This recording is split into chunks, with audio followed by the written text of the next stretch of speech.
Into my hands has fallen millions of leaked data points from the last America's Cup. After hours of analysis, I've narrowed this down to find the key performance areas which were the difference between winning the America's Cup and losing it. Now, there's a few elements which I think I had a good understanding of already, but there's one area which has really changed how I think about foil geometry and sailing style. It has literally taken me weeks to methodically pour through this data, point by point, 2.5 million data entries, and honestly, I have no idea how long this video is going to stay on the internet with leaked cup data. So in the last cup, you could watch playback of the races. This data has been harvested from the app and gifted to me by a kind individual. In this data are all the key measurements which can be used to catalogue yacht performance. So here you have the results, and it's nothing shocking. We know Emirates Team New Zealand won the America's Cup. We knew they were widely regarded to have a faster boat, and we can see upwind for any true wind angle. Emirates Team New Zealand were doing about a knot more VMG, with the exception of angles closer than 40 degrees. Downwind, again, we see much the same thing. Emirates Team New Zealand just a little bit faster. However, there was a glimmer of hope for Luna Rossa in that they were getting closer to Team New Zealand in the lighter winds. But that's pretty much it. Emirates Team New Zealand were just a faster boat. The end. But this is Mozzy Sales, and I am not going to end a video there, which with leaked data could be the end of my channel. No, I'm going to go the full hog. I don't want to know which boat was quicker and by how much. I want to know why it was quicker. What was it that Emirates Team New Zealand were doing that the other teams weren't able to do? So the first big difference is the cants being used. Emirates Team New Zealand used a greater range of cant, but on average they had their foil canted further out. This means that the centre of lift was further away from the centre of mass, which gives them a longer righting moment and effectively more power. The other additional thing of a foil canted further out is it's giving you more lift back to windward, so it gives you greater potential to fight leeway and load up the side force in the sails. So both of those elements tell us how they were able to drive more power and go faster both upwind and downwind. But that raises the question, why didn't other teams just do that? What was it about how Emirates Team New Zealand were sailing their boat and the way it was built that allowed them to achieve those greater cant angles? Before we get to their final conclusive bit of data, we've got to understand how the Y-foil works compared to a T-foil, one of the big differences between Emirates Team New Zealand and all the challengers. So, putting a T-foil aside for the moment, let's look at the Y-foil. Now, all the teams had a slight Y to their foil, but to make it conceptually easier to understand what's going on here, let's take a very extreme Y-foil. In fact, so extreme it's a right angle. We talked about the foils doing two jobs before, both giving lift in the vertical to raise the boat out the water and to give lift in the horizontal to oppose leeway like you would with a traditional dagger board. If you imagine a Y-foil which is at a right angle, you could imagine those two lifting surfaces doing those jobs completely independently. So if the yacht starts to slip sideways, so the dagger board starts to lose grip, the angle of attack doesn't change on the lift surface, so you don't drop out the air when you slip sideways.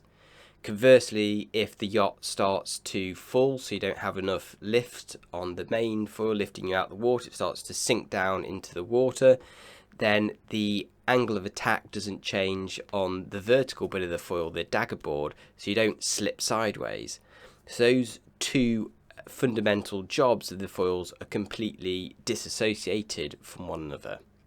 Now they have two flaps on these boards, so not only are they disassociated in terms of if you slip sideways or fall down or raise up, but they're also, you can trim them separately with flaps as well. So with the flap on your vertical foil, you could adjust your leeway, your side force, and with the flap on the bit of the foil which is lying horizontal, you could trim how much lift you've got to keep you out the surface. Now with a foil which is doing the two jobs completely separately, this gives you a little bit of room for error in your sail trimming, because if you load up the sails too quickly and you overwhelm the dagger board and start slipping sideways, well then the angle of attack increases on that vertical bit of foil and you get more leeway resistance. That's how dagger boards generally work, but you don't screw up the lift on your horizontal section, which is lifting the boat out the water, because the angle of attack remains the same on that. Coupled with the fact that you have flaps to adjust the lift coefficients on either of those sections independently, gives you the ability to tune your leeway and your vertical lift. Now, none of the teams were using a Y-foil which was anywhere near as extreme as a right angle, so they didn't have the leeway and vertical lift completely disassociated. But what the Y-foil does is it gives you a little bit of room for error in your sail trimming and lining up the centre of effort in the sail with the return force from the foil. The T-foil, on the other hand, which is great in that you can run it at high cant angles, it's less susceptible to that outboard end of the foil kind of losing grip altogether, because it moves away from the surface sooner than a Y-foil does, and it's got an intersection, a T-point, which is deeper in the water, so all of those elements allow it to be canted out further. But the downside is that T-foil doesn't have any disassociation between the lift in the horizontal versus the lift in the vertical. Without variable flaps and without the inherent stability from the side slip of the foil, that left New Zealand having to always perfectly align their centre of effort in the sails through trimming with the forces generated from the foils. Now, they had the same amount of grind as everyone else. How were they able to find the power to do that much sail trimming to keep the forces perfectly aligned for this delicate T-foil? Well, this is it. This is the one key bit of information that I found in the data which unearths the secret behind Emirates Team New Zealand's ability to run a T-foil. So looking at how often people adjusted their cant, and this is quite controversial because the foil cant system, the mechanism by which you adjust this cant, was a one design part, and it was a one design part that many of the challengers had issues with, particularly Ineos, who made complaints at the Christmas Cup about their foil cant system breaking down. When you look at how much the teams were adjusting that system, Luna Rossa Prada Pirelli in the America's Cup final were adjusting that cant system about once every minute outside of manoeuvres. Emirates Team New Zealand were adjusting their one design full cant system about once every 7 seconds going upwind.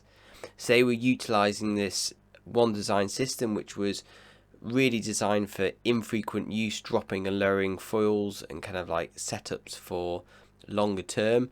They were using that for, second by second gust response. And if we look deeper into the data from their boat to tie this to trends, we can see a couple of interesting points. First of all, we see that changes in cant were usually preceded by changes in heel. So that's a direct relationship that when the boat is heeling up, they were canting out to increase their leverage and restore the balance. Secondly, with Emirates Team New Zealand, you do not see much change in pitch with boat speed.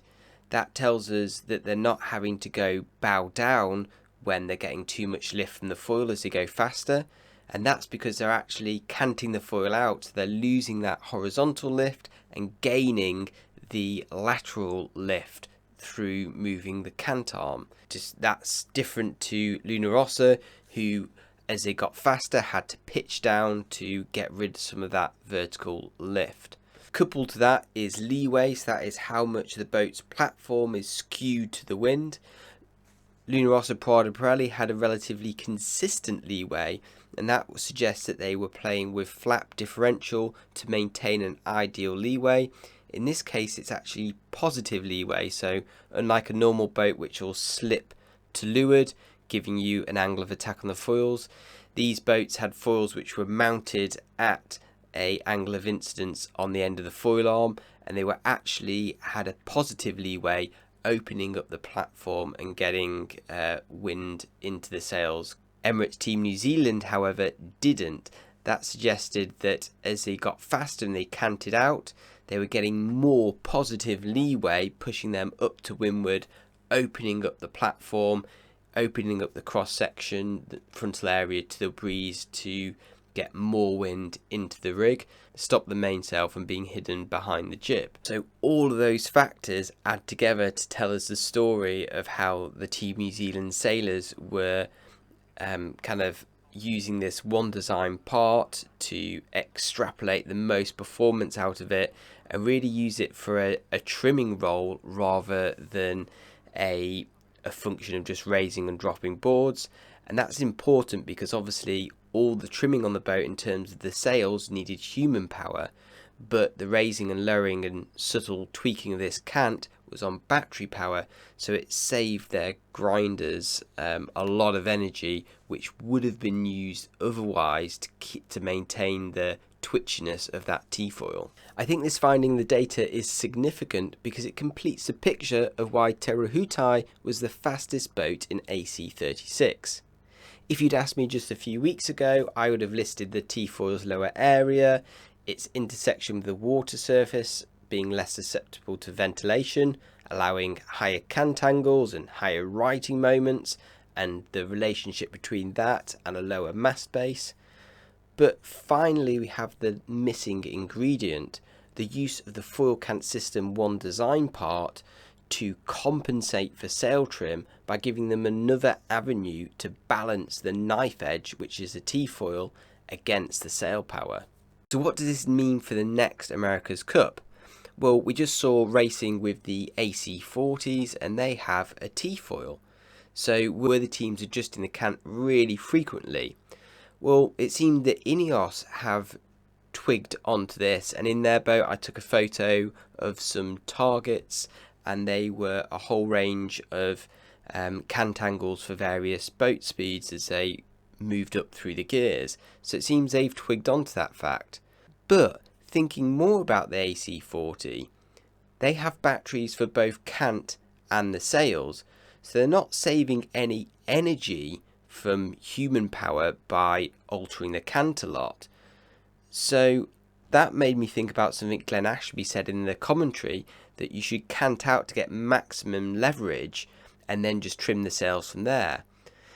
So is it better, seeing as you're not relying on humans to trim the sails, to just go to maximum cant and then really go super quick on the mainsail trim, all the controls in terms of Cunningham on and off, the mainsail on and off, traveller on and off, to maintain that centre of effort over the twitchy T-foil?